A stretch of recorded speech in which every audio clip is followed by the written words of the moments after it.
Bagi warga Bogor maupun dari luar Bogor yang ingin bersantai sambil menikmati aneka kuliner dan jajanan yang terjangkau, Anda bisa mampir ke kedai Puyuh Goreng yang berlokasi di Jalan Raya Cihideng Kongsi Cijeruk, Kabupaten Bogor.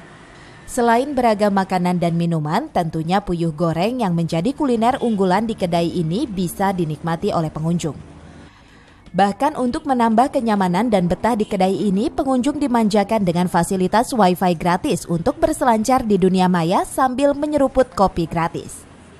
Pemandangan juga enak dipandang, apalagi tempatnya enak banget, pinggir jalan sama kopinya gratis. Kopinya gratis itu nggak bayar?